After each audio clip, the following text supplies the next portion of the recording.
DJI Mavic Air Killer?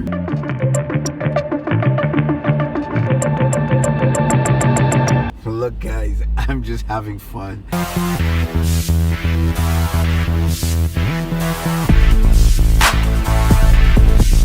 In case you guys haven't heard, French company Parrot, same company that makes the Bebop 2 Sky Controller, Parrot Disco, which I have, thumbs up, really love that drone. They have come out with a 4K drone that looks like it might be able to compete with the DJI drones out there, or might not. Either which way, we'll find out in today's video. The drone right now is on Parrot's website and is available for you to pre-order. They will start shipping July 2nd, 2018. Off the bat, it has USB charging. That means you can charge the controller and you can charge the battery with a USB charger. I do have a portable power pack, and it's just awesome to know that I can charge the Anafi battery with that. The other cool feature that I really like is that there is no power button per se on the controller. You just unfold it and bam, it starts right up. You fold it in, it turns off by itself. That's really cool about it. I do like the Xbox style controller. I always wish that companies would make a drone that has that Xbox kind of feel, something that I'm familiar with. Not the most compact and portable looking, but it's pretty cool. 31 miles per hour. Wind resistance, now that's pretty cool. 31 miles an hour is pretty standard here, I would say, in New York City. The wind can gust at any given point. Might be really sunny, really nice outside. When you go grab your drone and decide, hey, I want to fly, take a look at that UAV forecast app and you will see 30 plus mile an hour winds easy here in New York City. So it's good to know that as a portable drone, it can relatively handle decent wind. Now DJI, I think, correct me if I'm wrong, they list their drones that they can handle about 21-22 miles an hour wind max, I think.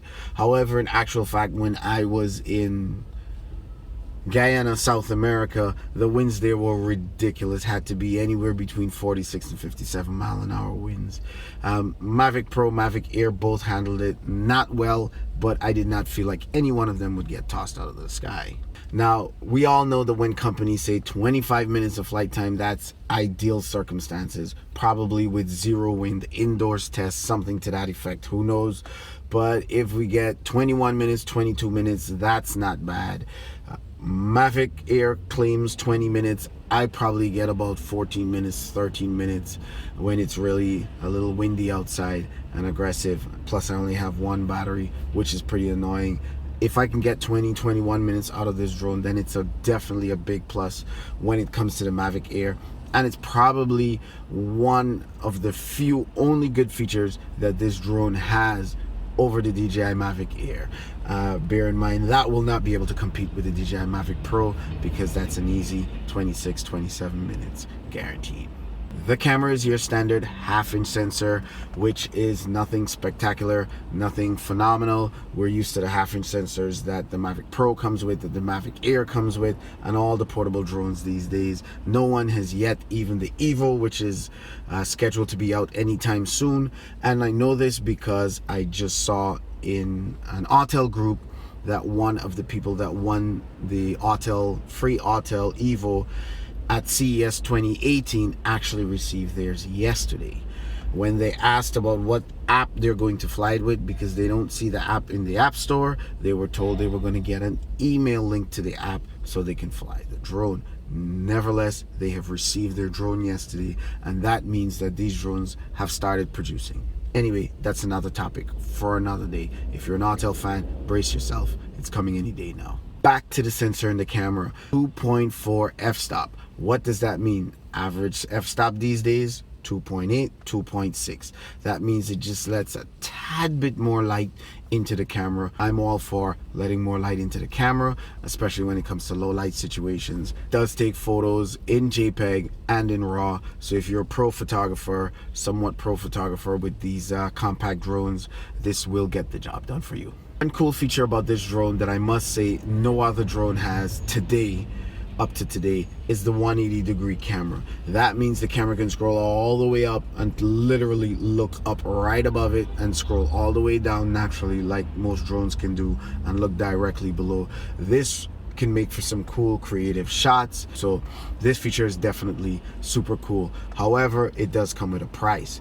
If you crash this drone, 9 out of 10, the first thing you're gonna do is wreck the camera. The other thing that I do want to talk about as I'm right here is that there is no obstacle avoidance like the DJI Mavic Air, which is directly in its price category. This drone sells for $699, and that means you're right up the alley of the DJI Mavic Air.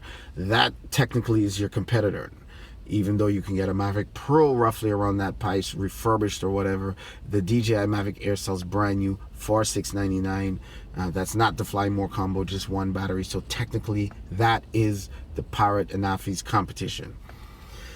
That comes with sensors, front sensors and rear sensors. Comes with an APAS, which maps out the entire area in front of you to help keep the drone flying smoothly around obstacles, that kind of fun stuff. The Parrot Anafi has nothing like this, absolutely nothing. So is this 180-degree tilting camera going to make up for that?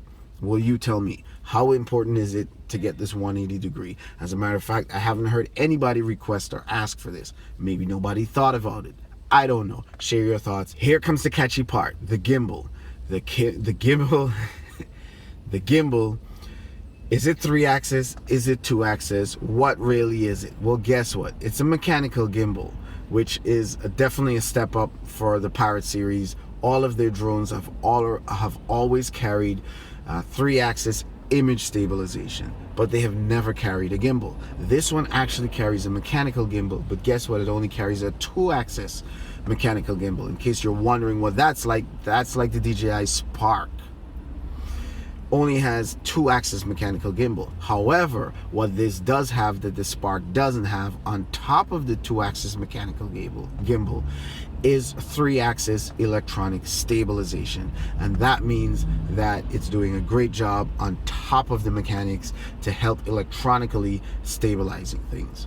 Now, I did see a video of a guy flying the Parrot. He has it. He's somehow a big Parrot fan, and he was out there testing it by a bridge.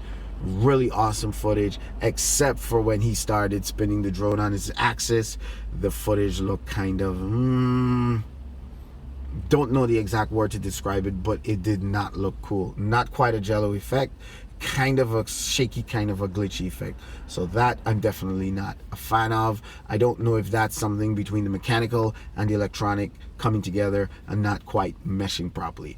I personally wish they just went with a 3-axis mechanical stabilized gimbal and call it George. Maybe it's something they can fix with a software update. Maybe it's something that won't be even a problem in the final rendition. We'll see what happens when that drone is reviewed.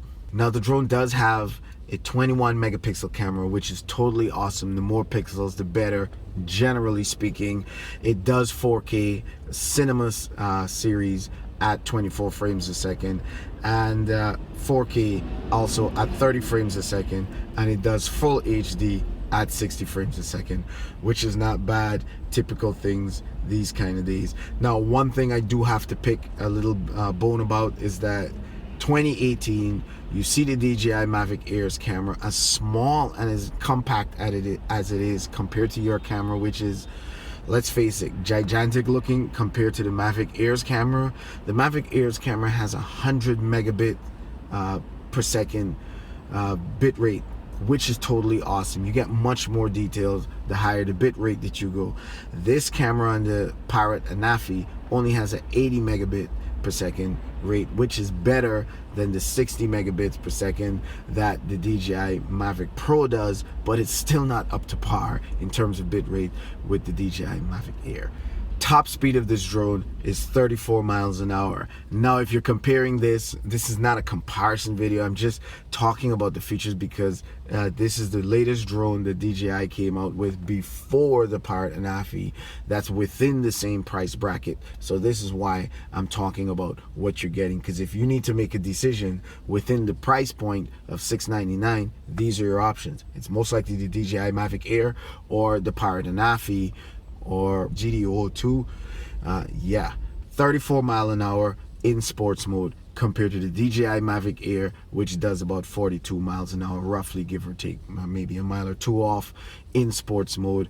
Definitely the DJI Mavic Air is the winner in that category in sports mode, but it's good to know that this drone also has sports mode, which will help it get back home in high winds.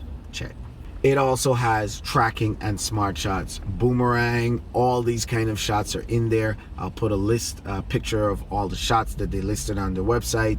I haven't tried it, haven't tested it, can't say how good it is, but it does come with some good shots preloaded and their software database there, which is a plus. And it might not be as much as the DJI Mavic Air, but it's definitely a good start.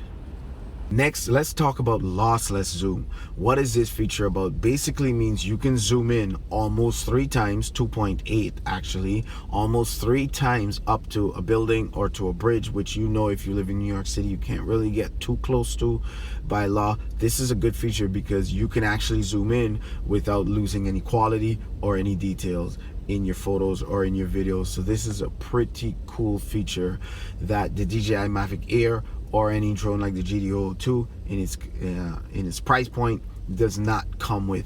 This drone is supposed to be a lot quieter compared to those in its category. How true it is, I don't know. The drone sounds relatively quiet. Sounds to me like it's just about the same noise as the DJI Mavic Pro. We all know the DJI Mavic Air is a little pitchy and a lot more noisier than the Pro.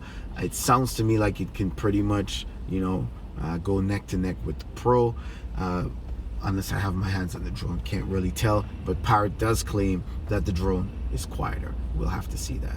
Another cool feature that they added within the drone itself, within the app, is slow motion and hyperlapse. You do not have to export your stuff and then slow it down. It actually does a slow motion video from within the app. From what I'm hearing, you can share it from within the app almost right away. It processes the video for you.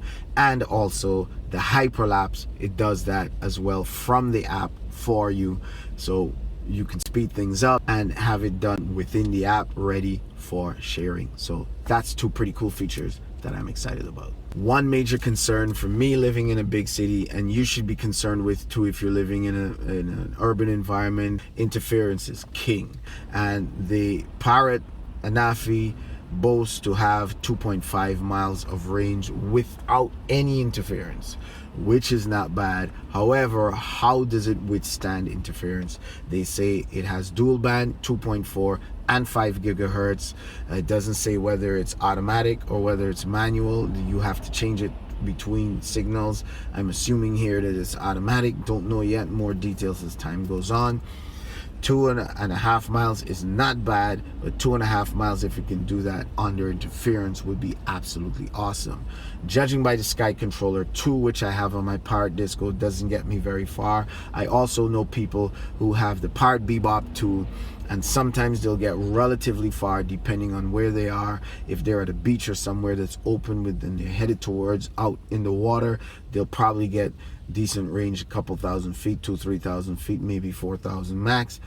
But the Sky Controller 2 will even struggle in densely populated areas where the Mavic Pro will be king, and even where the Mavic Air might struggle as well. So how good is this 2.4? How good is this 5.8 dual band frequency on the Sky Controller 3? We'll just have to see if I can get my hands on this drone. One other thing that I will say is pretty unique about this drone, I must say, is the props. It has like these leaf-like props which screw down on one screw for each leaf-like prop, which is pretty innovative, definitely very cool and different from what you'll normally see on all other competitors. Do I like the folding effect being long versus the compact? When you're coming from a DJI Mavic Air, I'm telling you, it doesn't matter what comes out after that. There's just no comparison. However, I do like the concept. It is different, and they're trying to do something a little bit different from the Mavic Pro and the Mavic Air's folding design. Kudos to them for trying. I don't know if I would like it so much, who knows. It's just one of those things I believe you have to have in your hand, feel and carry it around to see if it works for you.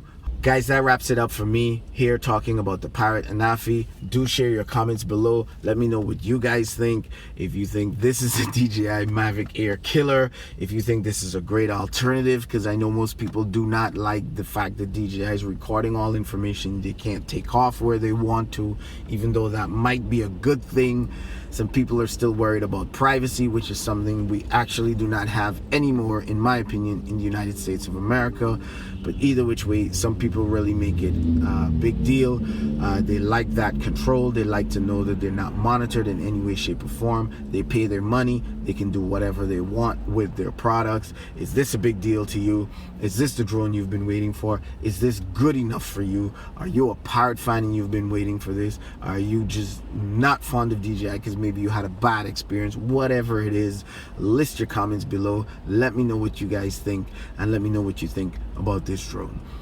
This is your boy Drone X Factor. Don't forget to follow me on Facebook, follow me on Instagram, drop me $1 if you can on Patreon, because every dollar helps and goes a long way towards the giveaway, which is coming out in the next video, with the last video, as a matter of fact, the last DJI Mavic Air video. I don't want to talk about what happened when I was filming the last video. I don't even want to say it. The video will be out in another day after you've seen this video, or two, worst case scenario. The last video before the DJI Mavic Air, which is probably going to be the best video in this entire Mavic Air series. Guys, good luck winning the DJI Mavic Air. Share your thoughts on the Parrot Anafi. This is your boy Drone X Factor, and I've got to be editing this video.